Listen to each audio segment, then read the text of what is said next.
depuis que vous êtes nés, vous entendez parler de la Noël. La question que je vais vous poser ce matin, est-ce que la Noël est une fête que les chrétiens doivent fêter? Vous ne répondez pas. Juste une question. Est-ce que la Noël est une fête que les chrétiens doivent fêter? Non. Sinon, pourquoi? Si oui, où avez-vous trouvé la source? Si oui, ça peut arriver. Hein? Vous me direz la source tout à l'heure, ok? Alors, d'où sort la Noël? Lorsqu'on parle de la Noël, on a toujours fait référence avec la naissance de Jésus-Christ. C'est pas vrai? Hein? Ça a toujours été ainsi. Dans chaque pays, on utilise plusieurs noms pour le désigner. En France, on dit Noël. En Italie, on dit Natale. Au Portugal, on dit Nata. En Espagne, on dit Navidad. Aux États-Unis, on dit Christmas. En Haïti, on dit Noël. Ah vrai? Noël. Mais d'où vient-il? Il y a un mot qui s'appelle natalis en latin qui signifie jour de naissance. Il a évolué. Ce mot va prendre plusieurs transformations. Il deviendra Naël. Au départ, c'était Natalis. Natalis. Natalis. Qui deviendra Naël. D'accord? Qui deviendra Naël. Je vous mets les orthographes parce que vous allez pouvoir faire des recherches vous-même. Parce qu'aujourd'hui, ça fait longtemps qu'on vous dit des choses, vous avalez. Maintenant, c'est le temps de sortir de l'ignorance et d'aller faire vos recherches et d'aller voir ce qu'on vous dit, est-ce que c'est vrai ou pas. Il faut faire comme les chrétiens de Bérite. Quand vous entendez des enseignements, il faut aussi aller rechercher. C'est pour ça que je prends le temps d'écrire les mots pour vous. Eh bien, c'était... Ce mot en latin signifie, natalis signifie jour de naissance. Et il deviendra Naël. Puis Noël en France. Noël en France comme ça. En France, on aura Noël. Ça, c'est en France. Et c'est au 18e siècle qu'on va ajouter le E tréma. Noël. Ça va changer en Noël. Vous avez? Voilà, ça va changer. Au 18e siècle, on va rajouter le E tréma. Moi, je vais dans l'origine du mot avec vous. Dans chaque pays, ce mot va subir des transformations. Mais la vraie source, c'est natalis. Ou die natalis. Son origine est gauloise, ou l'expression no-i-ol. Je vous les écris parce que si vous voulez aller faire des recherches, elle est gauloise et c'est no-i-o. Attendez, parce que moi je parle latin, c'est juste pour vous montrer quelques orthographes. No-i-o-l. Attendez, juste L. L, c'est H-E-L. Comme ça va vous permettre d'aller faire vos recherches personnelles.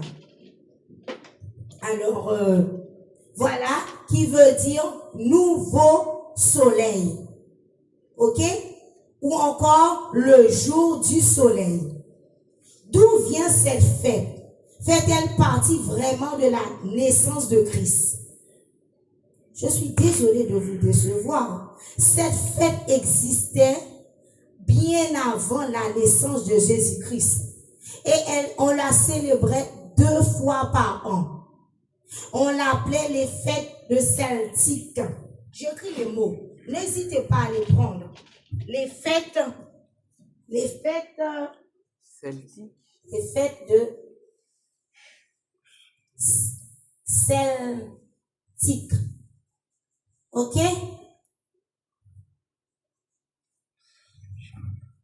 Les fêtes de Celtique.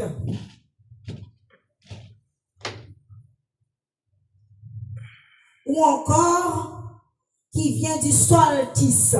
Solstice, S-O-L-S-T-I-C-E. Les fêtes de solstice d'hiver. Alors, il y avait les fêtes de solstice d'hiver et les fêtes de solstice d'été.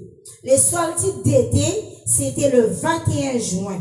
C'est la journée la plus longue. C'est-à-dire, il y avait plus de soleil. Et les fêtes de solstice d'hiver, c'était du 21 décembre au 25 décembre. La nuit était plus longue. Les fêtes celtiques étaient fêtées par les Iraniens, les Perses, les Vikings. Les Vikings, ce sont les gens qui viennent du Nord, c'est-à-dire les Norvégiens, les Suédois et les Danemark. D'accord? En Haïti, nous, le 24 décembre, on faisait le réveillon. C'est pas vrai? C'est ainsi que les peuples avaient l'habitude de fêter ces périodes. Pourquoi fêtaient-ils cette fête? C'est à cause de trois dieux. Il y avait Mitra. Mitra, c'est M-I-T-R-T-H-R-A. Ul. Y-U-L-E ou Odin, O-D-I-N. Ou encore Saturne. C'était les dieux iraniens et perses. Mitra était le dieu du soleil levant. C'était une divinité qui était vénérée en Perse. On l'utilisait comme un contrat. C'était leur dieu de contrat, de justice et de protection. Il y avait Ul, lui, on le célébrait aussi pour la fête, le jour le plus court et la nuit la plus longue de l'année. Elle marquait la fin écoulée et c'était une occasion pour les gens de rendre hommage à leur Dieu. Des chants, ils faisaient des chants, des festins de boissons, même des sacrifices. Voilà. Saturne, c'était le dieu qui surveillait les agricultures. Après, si vous avez les noms des dieux, vous allez pouvoir faire vos recherches. Ces dieux s'appelaient Dieu de lumière. Dieu de lumière. Et à Rome, on avait l'habitude de fêter plusieurs dieux. À tel point que vous allez voir dans les mois de ce pays, ils ont des noms de dieux. Jupiter, Mercure, Apollon, etc. À tel point qu'ils ont donné. Ils étaient tellement, ils aimaient tellement adorer les faux dieux qu'ils ont même donné des noms de l'année, des mois de l'année à des dieux. Lorsque Constantin s'est converti en 312, il a demandé à ce que ces fêtes soient fêtées le 25 décembre en l'honneur de Jésus-Christ. C'est Constantin qui a demandé ça. Il faut savoir que le 25 décembre avait déjà une source. C'était l'esprit de Noël. L'esprit de Noël. Voyez, tout le monde parle de ça, c'est un esprit. L'esprit de Noël n'est pas chrétien. Il ne tire pas son origine de Christ. Il a pris naissance de nombreux siècles avant l'ère chrétienne. C'est fut après le déluge que naquit l'esprit de Noël et que commença sa célébration. Il commença avec Nimrod. Vous avez entendu parler de Nimrod?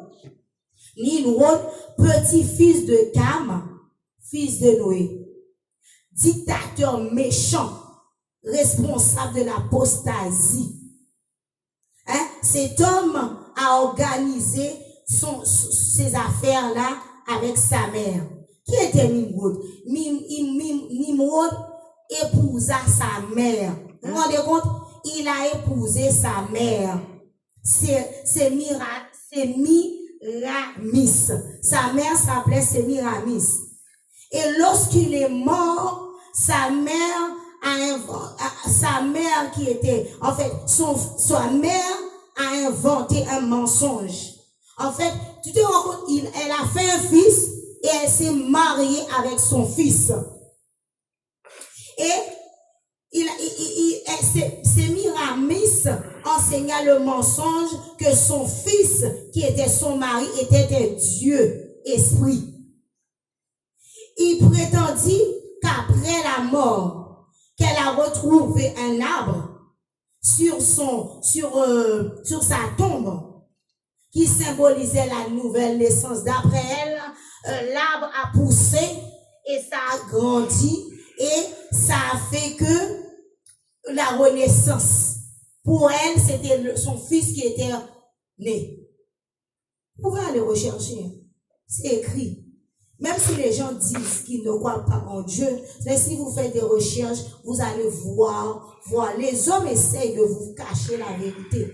Mais si vous faites des recherches, vous allez trouver la vérité. Les gens de ce monde, les grands de ce monde, nous veulent nous voiler la face, nous faire rentrer dans leurs choses. Mais c'est écrit. Parce que si moi j'ai trouvé, si vous allez faire des recherches aussi, vous allez trouver. Et elle a pris ce jour, le 25 décembre, pour dire que Nimrod nous a visités au travers de cet arbre. C'est des mensonges. Alors, qui était Nimrod? Vous voulez savoir? Nous allons voir dans Genèse, chapitre 10, versets 6 à 12. Parce que Nimrod vient de la lignée de Noé. Genèse, chapitre 10, versets 6 à 12. Les fils de Cham furent Couch, Misram, Pouch et Canaan. Les fils de Couch, Saba, Avila, Sabata, Réama et Sabeta. Les fils de Réama, Sébéta et Dédan. Couch engendra qui? Couch engendra qui? Vous n'êtes pas là avec moi? Qui a engendré Couch et Nimrod? Ok. Celui qui commença à être puissant sur la terre. Il fut un vaillant chasseur devant l'Éternel. C'est pourquoi l'on dit, comme Nimrod, vaillant chasseur devant l'Éternel. Il régna d'abord sur Babel, Érec, Akab, Calné, au pays de Chinéa. Voilà cet homme qui faisait des terreurs. Voilà d'où sort tous ces mensonges à partir de sa mère Sémiramis. C'est pour cela qu'elle a voulu célébrer le 25 décembre en l'honneur de son fils qui était son mari, soi-disant réincarné. Et c'est comme ça qu'on fêtait ça à la tour de Babel. Voilà le commencement de Noël avec son esprit. Voilà l'origine de la bûche aussi, c'est l'arbre qu'elle a prétendu pousser sur le tombe de son fils. L'arbre de Noël là, que vous voyez dans toutes les maisons là, que vous voyez sur toutes les bûches de Noël là. Hein? C'était pour célébrer, des fois on célèbre des esprits, on ne sait même pas. C'est pour ça que quand quelqu'un vous présente quelque chose, ne donnez pas foi à tout esprit. Demande au Seigneur de vous éclairer. C'est pas parce que tes grands-parents, tes mamans, tes arrières ont fait des choses que toi tu dois reproduire les choses. Chaque chose dans ce monde a son histoire. Chaque événement que vous voyez que les hommes célèbrent, même si c'était tes propres parents, toi, une fois que tu es venu en Christ, tu dois savoir chercher d'où vient l'origine de cette chose que tes parents ont toujours célébrée. Et quand vous voyez l'arbre de Noël, les coutumes des chants des dons, l'esprit de fête et de jouissance, tout cela est né du premier mensonge, qui a été entretenu par l'esprit Satan, le diable, qui le prononça. Parce qu'il utilise ses agents. Ils utilisent ces agents pour nous troubler, pour nous perturber.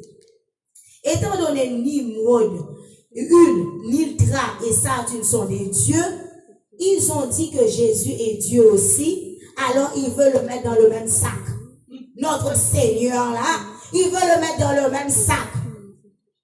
Du coup, l'empereur Aurélien et Constantin ont dit Jésus-Christ est l'étoile du matin, Dieu des lumières. Alors pourquoi ne pas le mettre avec les autres?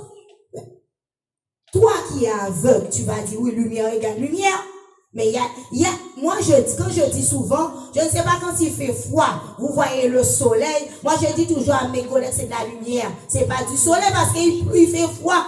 Depuis quand il fait froid et qu'il y a du soleil et que tu as froid? Nous qui venons des Antilles, quand il y a du soleil, tu as chaud. Ah vrai? Il ne peut pas avoir du soleil et que tu as froid. Moi, je dis toujours à mes collègues, c'est pas du soleil, c'est de la lumière. Ah ben, c'est pareil aussi. C'est pas parce que ils ont présenté nitrat, huile et Saturne comme lumière que tu dois courir. Tu dis c'est la lumière. C'est Jésus-Christ. Alors, nous allons voir dans Luc 1, 78. Pourquoi ils ont comparé mon papa, mon Dieu chéri, à ces choses-là, ça. Grâce aux entrailles de miséricorde, Luc 1, verset 78. Grâce aux entrailles de miséricorde de notre Dieu, en vertu de laquelle le soleil levant nous a visités d'en haut. Hein? Le soleil levant. Comme ils ont appelé leur chose soleil levant, ils veulent appeler notre Dieu soleil levant. Moi, je ne suis pas d'accord. Apocalypse 22, versets 16 à 21, qui nous dit, moi, Jésus, j'ai envoyé mon ange pour attester ces choses dans les églises. Je suis le rejeton et la prospérité de David, l'étoile brillante du matin. L'étoile, est-ce que c'est comparable avec ces trois choses-là, ça? L'étoile brillante du matin. Ces trois choses-là, ça, tu leur parles. Est-ce qu'ils te répondent? Tu leur pries. Qu'est-ce qu'ils font pour vous? C'est les hommes même qui les mettent en avant. Mais notre Dieu est l'étoile brillante du matin. Et l'esprit et l'épouse viennent. C'est pour cela qu'ils ont réuni tous ces dieux, y compris notre Seigneur Jésus, en l'honneur de ces dieux avec un D majuscule. Ils ont fait cette même erreur avec apôtre Paul. Quand vous prenez Actes chapitre 14, versets 11 à 13, les hommes aiment bien adorer la créature. Les hommes aiment bien adorer la créature, mais pas le créateur. Acte 14, versets 11 à 13. C'est bon? À la vue de ce que Paul avait fait, la foule éleva la voix et dit en langue lucaonienne, les dieux sous forme humaine sont descendus vers nous. Ils appelèrent Barnabas Jupiter, Paul Mercure, parce que c'était lui qui portait la parole. Le prêtre Jupiter, dont le temple était à l'entrée de la ville, amena des taureaux avec des bandelettes vers la porte et voulait même que la foule offrit un sacrifice.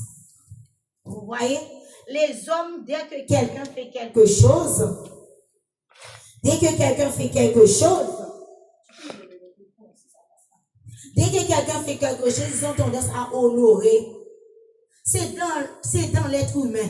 Dès qu'ils voient un homme faire quelque chose, ils oublient que la chose que la personne a fait, c'est Dieu qui lui a donné l'intelligence, le potentiel. Ils commencent à adorer l'humain. Ils commencent à lui donner la place. Et le plus souvent, c'est pour ça qu'on voit dans certaines églises, on parle beaucoup plus de le pasteur ceci. On ne parle pas de Dieu. On parle toujours de celui qui a fait. Paul a rectifié le tir parce que il voulait pas vivre la même situation là. Il voulait pas qu'on le prenne comme des dieux. Et si demain tu fais quelque chose pour le Seigneur, on commence à te prendre pour Dieu. Courez, avant que l'orgueil te montre. Avant que tu passes à côté. Parce que dès que les hommes commencent à t'élever, attention pour ne pas descendre à côté de Dieu. Parce que nous, l'être humain, dès qu'on commence à nous élever, on commence à dépasser les bornes, on commence à oublier pour qui on travaille. Aujourd'hui, lorsque nous voyons l'arbre de Noël, là, le sapin là, ce n'est pas sain. Et vous voyez, il y a toujours des étoiles dedans. Il y a toujours des étoiles dedans. En 336, Constantin, à Rome, en Italie, va fêter pour la première fois Noël, qui veut dire Nathalie.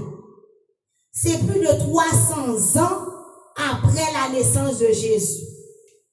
Est-ce que vous vous rendez compte? Il va fêter, il va fêter Noël pour la première fois en 336, 300 ans après la naissance. C'est comme si moi je vais fêter ton anniversaire 50 ans après ta naissance.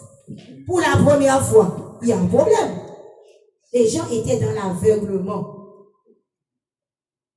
À cette époque, c'était l'empereur Constantin s'était converti. Et c'est pour ça qu'il a fixé cette date. Aujourd'hui, on voit que Noël, c'est une fête commerciale.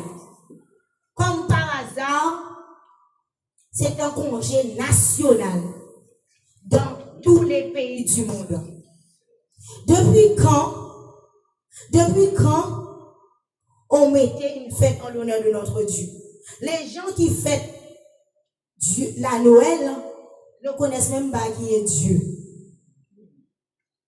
Quel intérêt qu'ils ont de mettre une fête nationale dans le monde entier en l'honneur de Jésus-Christ, alors qu'il ne fait aucun cas de ce Jésus qui est venu mourir sur le bois du calvaire pour eux. Ils viennent pour vendre leurs affaires. Ils viennent pour faire leur commerce. En France, le Père Saint-Nicolas, c'était une figure emblématique, très appréciée des Européens. Il était reconnu pour sa générosité et sa bienveillance envers les enfants. Les origines de ce père remontent à l'évêque Mir, une ville de la Turquie, au IVe siècle. Il était réputé pour avoir sauvé 3 enfants, ce qui a donné naissance à la légende de Saint Nicolas, protecteur des enfants. Le rôle de Saint Nicolas est similaire à celui de Père Noël. Ce prêtre faisait comme Père Noël. Il avait une barbe blanche, un bonnet rouge, des vêtements. Comme le Père Noël, il avait un traîneau et des petits cerfs et il passait donner des cadeaux. Voilà, excuse-moi les enfants, il n'y a pas d'enfants là, excuse-moi de briser le rêve, parce qu'il y a une maman qui est venue me dire au travail, je ne suis pas d'accord avec ces parents, ces gens-là, ça, ils sont en train de briser les rêves de mes enfants et disent que la Noël n'existe pas. Je suis désolée de briser de votre rêve, mais je dois vous enseigner la vérité vous affranchira. Je suis désolée, c'est pas que je veux vous embêter, mais je veux vous éclairer sous l'esprit de Noël. Il distribuait des cadeaux aux enfants. Vous savez à quelle date? C'était le 6 décembre. Pour vous montrer comment on vous a roulé, on nous a roulé. Moi aussi j'étais dedans. Comment on nous a roulé? Il faisait ça le 6 décembre. Ils l'ont instauré le 25 décembre. Ok. Ils l'ont instauré le 25 décembre. Que dire face à tout cela? Jérémie 10, verset 1 à 5. Jérémie 10, verset 1 à 5. Tu peux lire pour moi, s'il te plaît, Jérémie 10, verset 1 à 5.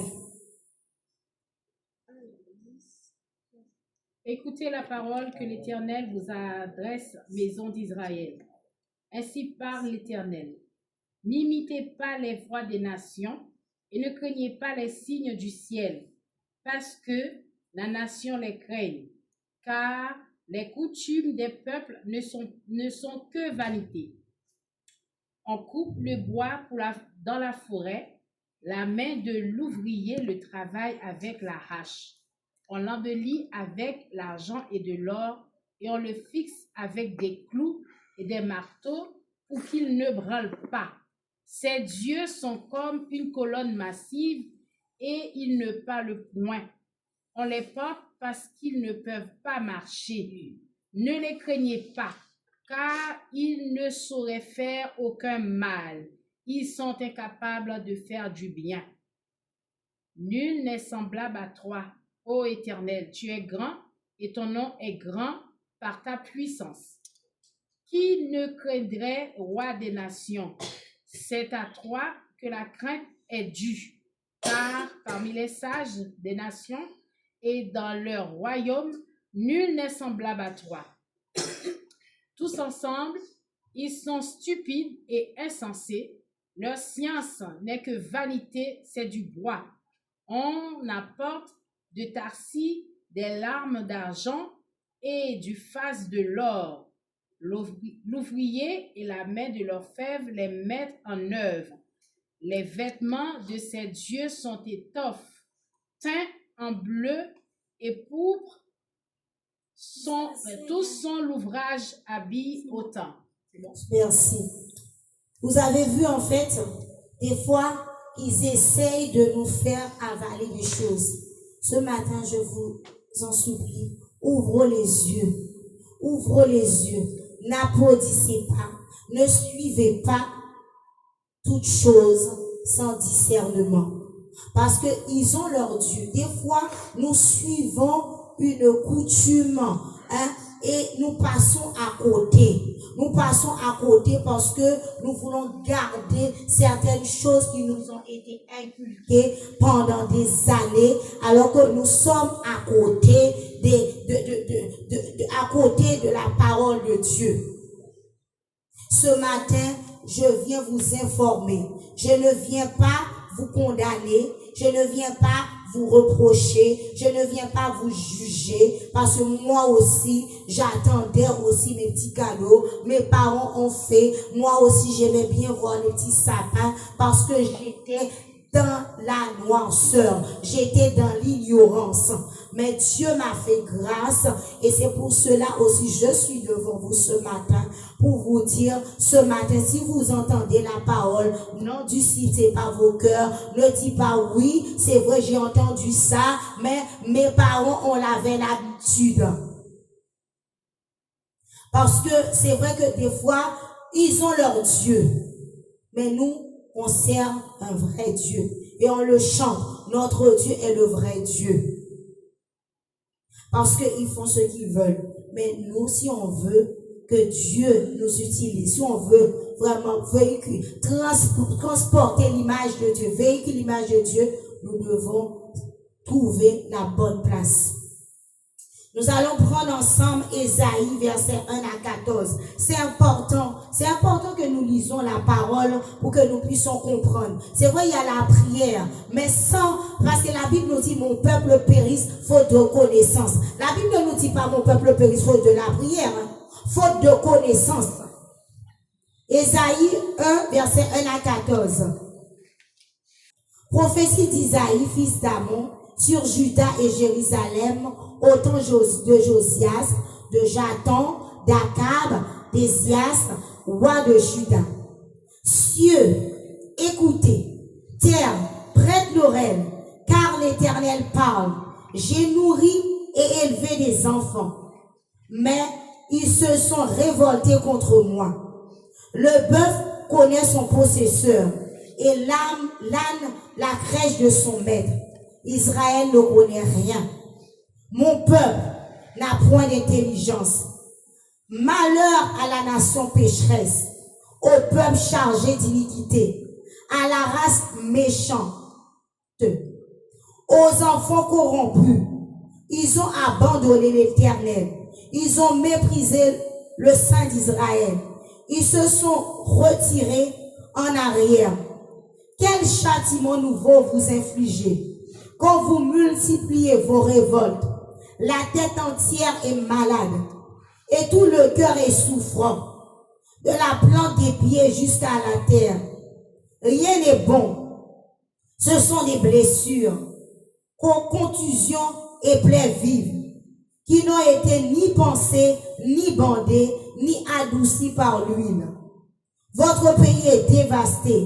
Vos villes sont consumées par le feu. Des étrangers dévorent vos campagnes sous vos yeux. Ils ravagent et détruisent comme des barbares. Et la fille de Sion est restée comme une cabane sans vigne, comme une hutte dans un champ de concombres, comme une ville épargnée. L'Éternel des armées ne nous eût conservé un faible reste.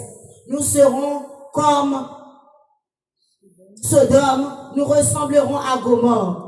Écoutez la parole de l'Éternel, chef de Sodome. prête l'oreille à la loi de notre Dieu, peuple de Gomorrhe. Qu'ai-je à faire de la multitude de vos sacrifices, dit l'Éternel. Je suis rassasié des holocaustes, des béliers et des graisses des veaux. Je ne prends plein plaisir au sang des taureaux, des brebis et des boucs. Quand vous venez vous présenter devant moi, qui vous demande de vous souiller mes parvis? Cessez d'apporter de vaines offrandes. J'ai en horreur l'encens, les nouvelles lunes, les sabbats et les assemblées. Je ne puis voir les crimes d'associer aux solennités. Mon âme erre vos nouvelles lunes et vos fêtes. Elles ne sont à charge. Je suis lasse de les supporter. Ce matin, voilà comment Dieu reprochait ceux qui adoraient ces dieux-là. Des fois, peut-être on pense qu'on est en Christ, mais nos actions, les choses qu'on fait que Dieu même ne nous connaît pas. Ce matin, demandons à Dieu de nous aider. De nous aider. Comme on dit souvent, il y a un psaume qu'on dit, regarde si je suis sur une mauvaise voie. Conduis-moi dans la voie de la vérité. Demande à Dieu de te conduire. Demande à Dieu de nous conduire sur la voie de la vérité. Il y a des fois, on pense qu'on est dans la vérité. Il y a des fois, il n'y a personne qui peut te dire de te mettre sur les côtés. Il n'y a personne parce que tu restes sur ta position. Parce que ma mère m'a enseigné comme ça. Mon père m'a enseigné comme ça. Mon pasteur m'a enseigné comme ça. Vous savez qu'il y a des pasteurs de Satan aussi. Quand vous êtes mal ensemencé, c'est-à-dire que quand vous êtes mal nourri, quand tu as été longtemps à côté des faux pasteurs, des fausses personnes qui vous ont inculqué de mauvaises choses, eh bien vous êtes devenus des chrétiens handicapés. Quand vous êtes des parents, que vous instruisez vos enfants à la maison, les choses mauvaises que vous avez reçues, vous faites des enfants handicapés. Des fois, on pense qu'on est dans le Seigneur, mais on a tellement reçu pendant des années, plus de 30, 40, 50 ans, des mauvaises éducations spirituelles. Nous sommes à côté. Il y a un moment donné, il faut demander à Dieu de nous ouvrir les yeux, spirituels, les oreilles, pour comprendre la parole de Dieu et pour discerner les faux pasteurs du vrai pasteur. Des fois, on court à gauche, on court dans la cour, on court là, il y a beaucoup de monde, parce que ça fait belle, parce qu'il y a de la musique, parce qu'il y a les chants, il y a ci, il y a ça. Est-ce que vous êtes bien nourris? Est-ce que vous êtes bien nourris spirituellement? Est-ce que vous êtes capable de contrecarrer les attaques de l'adversaire? C'est pas tout dire de courir à gauche dans les grandes assemblées. Moi, je ne fais pas publicité parce que mon époux, mon église. Je fais la pub pour mon Dieu. Je fais la pub pour la parole de Dieu. Ce matin, comme l'heure est approchée, je ne vais pas courir avec vous de poursuivre pour vous dire, pour prendre le chapitre de Luc 2, versets 1 à 35. Je vous invite à méditer sur ce passage. Et dimanche prochain, si Dieu me prête vie, je serai là pour décortiquer ce passage avec vous. Et si vous ne pouvez pas être là, nous avons aussi notre chaîne sur laquelle nous avons travaillé pendant ces 3 jours. Vous qui habitez loin, je parle à ce jeune homme qui vient de Toulouse. Nous avons aussi notre YouTube qui est là, Maison Primitive Yahvé 72.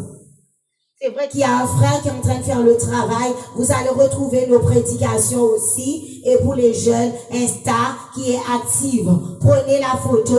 Comme ça, vous allez pouvoir prendre la suite de la prédication chez vous. Ou si vous ne pouvez pas vous déplacer. Parce que c'est important de vous instruire. Et comme ça, vous allez propager. Vous deviendrez aussi des évangélistes pour Dieu. Que Dieu nous bénisse. Que Dieu vous aide. Soyez bénis au nom de Jésus. Amen.